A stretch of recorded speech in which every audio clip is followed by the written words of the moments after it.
হুট করে যদি আপনার জামাই আপনাকে বলে চলো মার্কেট করতে যাই, আবার যদি বলে কোথাও খেতে যায়, তখন আপনার মন কেমন করবে? আমার তো মনটা খুব লাফালাফি করতেছিল। এমন যদি কেউ অফার দেয় তাহলে কি মনটা ঘরে কি বসে থাকবে? জামাই যেহেতু অফার করছে তাহলে তো আমি বউ হিসাবে সেটা লুফিয়ে নিব, তাই না? তো আসসালামু আলাইকুম সবাইকে। আপনারা সবাই কেমন আছেন? আশা করি আপনারা সবাই ভালো আছেন। আপনাদের সামনে নিয়ে আসলাম আরো একটি নতুন ব্লগ। তো আপনারা স্কিপ না করে পুরো ভিডিওটি দেখবেন। তো আমাদের সব সময় রাতেই আসা হয়, কারণ রাতে আমরা বেশিরভাগ সময় পাই, আর দিনের বেলা তো আমি একটু ব্যস্ত, আর জামাইয়ের অফিস থাকে জন্য আমরা হচ্ছে দিনের বেলা সময় পাই না। তেমন আমি ফার্স্টে আসছিলাম নিউ মার্কেটের গেটের পাশের দোকানে, কারণ এইখানে একটা মনে হয় যে একটা মেলা বসছে, কারণ মেলার মতো মেয়েদের সবকিছুই জিনিস এখানে পাওয়া যায়। আর এই দোকানটাতে সব রকমের জুতা পাওয়া যায়, সবকিছুর দাম এক রেট দেওয়া আছে। আমি এখান থেকে রাফ ইউজ করার জন্য জুতা ব্যবহার করি সবসময় পরার জন্য। তো এখানকার জুতাগুলো আমার খুব ভালো লাগে, মনে হয় যে সবগুলাই নিয়ে যায়। আপনাদের সাথে কিন্তু আজকে আমি 2 দিনের ব্লগ শেয়ার করব, কারণ 2 দিনে আমি মার্কেট করছিলাম অল্প অল্প করে, এই জন্য আপনাদের সাথে 2 দিনের ব্লগটাই শেয়ার করব। তো অনেকক্ষণ খোঁজার পর আমি জামাইকে বলতেছি যে দেখো আমার এটা পছন্দ হয়েছে, কিন্তু জামাইয়ের আমি যেটা পছন্দ করি সেটা তার পছন্দ হয় না। আমি নিতে চাচ্ছিলাম কমের মধ্যে, আর জামাই দেখতেছিল বেশির মধ্যে, কারণ আমি যেটা কমফোর্ট ফিল করি সেইগুলো হচ্ছে কমের মধ্যেই পাওয়া যায়। জামাই আমাকে দিতে চাইছিল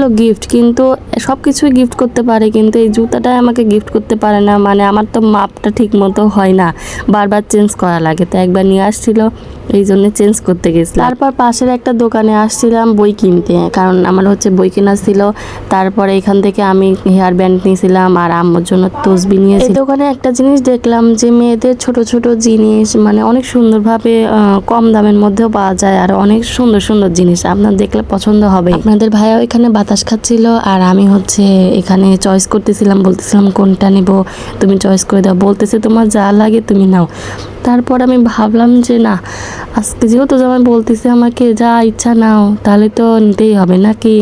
তারপর আমি ছোট ছোট কয়টা জিনিস নিয়েছিলাম। তারপর কেনাকাটা করার পর জামাইকে বললাম যেহেতু তুমি আমাকে অনেক কিছু কিনে দিছো, তাহলে আমি তোমাকে ট্রিট দেই। আমার কাছে জমানো টাকা ছিল, আমার কাছে যখনই টাকা থাকে তখনই আমি নিজে থেকে ওকে ট্রিট দেই। আমি যখন ওকে ট্রিট দেই আমার খুব ভালো লাগে, মনে হয় যে আমি নিজের কিছু ইনকামের টাকায় ওকে আমি কোনো কিছু গিফট করতে পারছি বা আমি খাওয়াতে পারছি।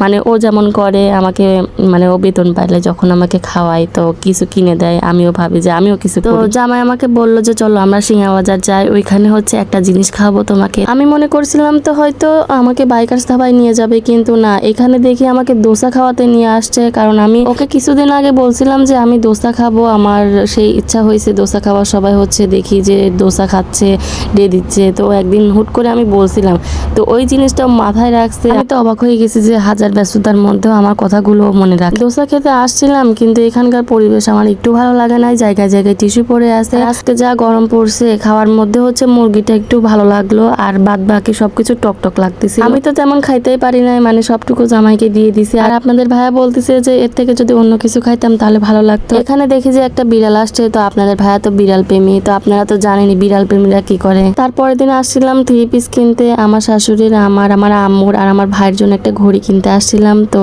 ওই ভিডিওগুলো সবার শেষে দেখাবো। কেনাকাটা করার পর আমরা আসছিলাম মুক্ত মঞ্চে এখানকার চাউমিন খেতে। আমি তো খাইছি অনেকবার, কিন্তু আমার ভাইকে খাওয়াতে নিয়ে আসছিলাম। এখনকার দিনে দেখি মা বাবা বাচ্চাদের কত সুন্দর কত জায়গায় নিয়ে যায়, কিন্তু আমাদের সময় এরকম তেমন কিছুই হয়নি। এজন্য আল্লাহ হয়তো মনে হয় কপালে আমার জন্য আপনাদের ভাইয়াকে রাখছে যে আমাকে সব জায়গায় ঘুরতে নিয়ে যায়। এজন্য আমার ছোট ভাইকে আমি সব জায়গাতে মাঝে মধ্যে নিয়ে যাই, কারণ এখন ওর ঘোরার সময়, এখন ঘুরবে না তো কখন ঘুরবে। আজকে অনেকদিন পর ওকে নিয়ে আসছি, মানে ও কতটা খুশি দেখেন, ওর ফেস দেখে বোঝা যাচ্ছে। এই হাসিটাই তো আমাদের মনে প্রশান্তি দেয়, তাই না? তো এই চাউমিনটাও সবসময় বলে যে আপু আমাকে চাউমিন রান্না করে খাওয়াবো। আমি বলতেছি যে আমি ওইভাবে পারি না, এই জন্য আমি ওকে সারপ্রাইজ দেওয়ার জন্য এখানেই নিয়ে আসছিলাম। এখন আপনাদের দেখায় যে আমি কি নিয়েছিলাম। 2টা গামছা নিয়েছিলাম, একটা আম্মুর জন্য একটা আমার জন্য, আর এটা হচ্ছে আমার শাশুড়ির 3 পিস, আর এটা ছিল 2 পিস। আমি কখনো সাদা ড্রেস পরি নাই, তো এবার ফার্স্ট টাইম সাদা ড্রেসটা পরবো। আমার তো ভয় লাগে যে নষ্ট হয়ে যাওয়ার জন্য, যদি কিছু পরে নষ্ট হয়ে যায়। আর এই জুতা নিয়েছিলাম রাফ ইউজ করার জন্য, আর এখানে একটা ব্রুজ নিয়েছিলাম, হেয়ার ব্যান্ড নিয়েছিলাম কয়টা, সাথে একটা আংটি নিয়েছিলাম। আর আপনাদের ভাইয়া নিয়েছিল এই জুতা আমার শাশুড়ির জন্য, আর আমার আম্মুর জন্য এক রকমের 3 পিস নিয়েছিলাম,